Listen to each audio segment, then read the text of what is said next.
This is another creepypasta that I'm going to narrate. The title is My Wife Won't Stop Sleep Talking. I hope you enjoy me reading this story, and as with all of our creepy videos, hit those lights, sit back, and enjoy. My wife and I moved into our new apartment just a few months ago. Before this, we lived in a large cottage overlooking a beautiful lake. It was my wife's dream home for the 3 years we lived there. We didn't want to leave, but it was a necessary step for us. You see, Jessica and I used to live down south. Everything was going well for a while, but my law firm decided to promote me out of the blue. It was unexpected, but I couldn't have been more grateful.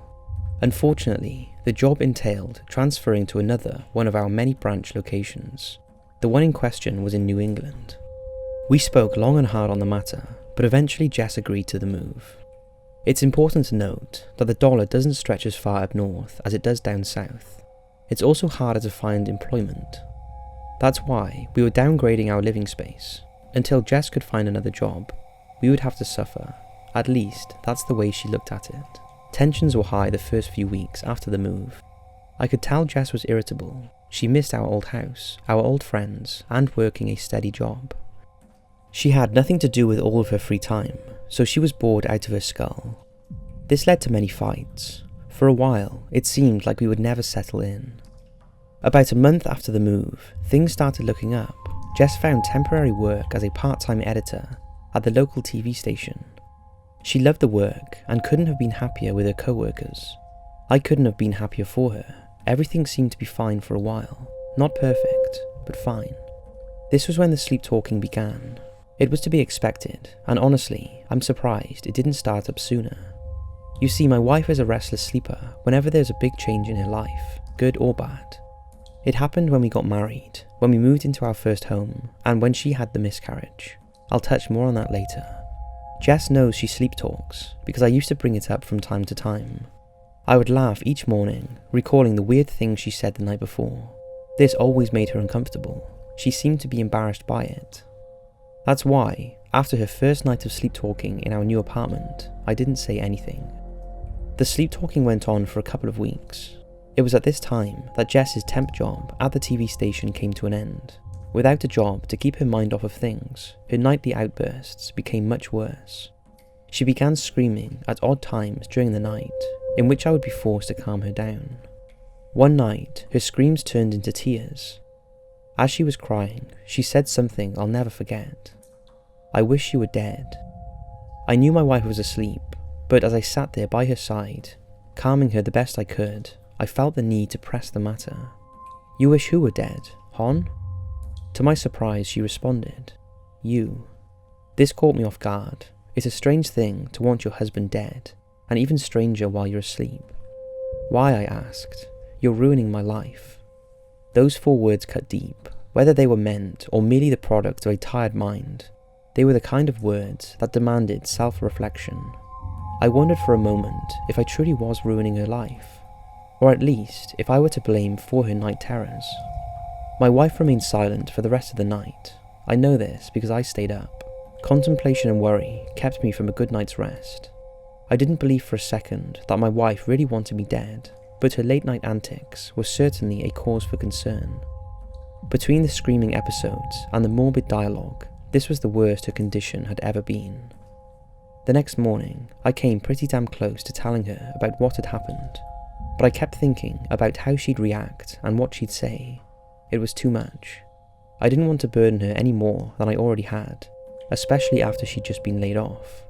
I also didn't want to have another fight. In light of this, I kept my mouth shut. The following night, the screams were gone. This was a comfort, but a fleeting one.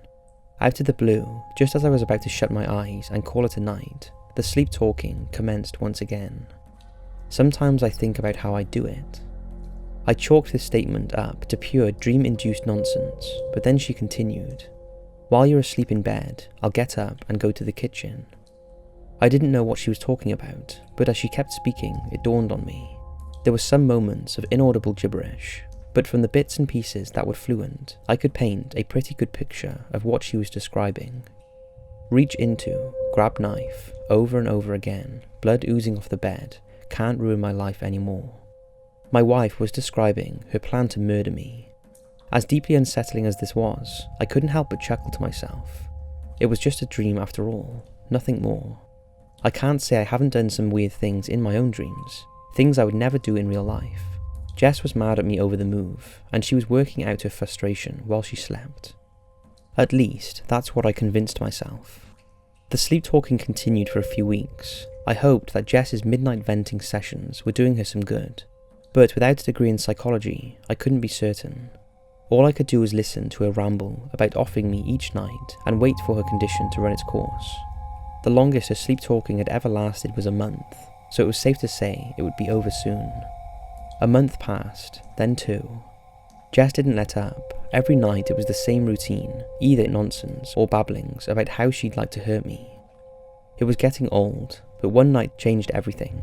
As my wife slept, she uttered some words that tore right through my heart. "I lost my baby because of you."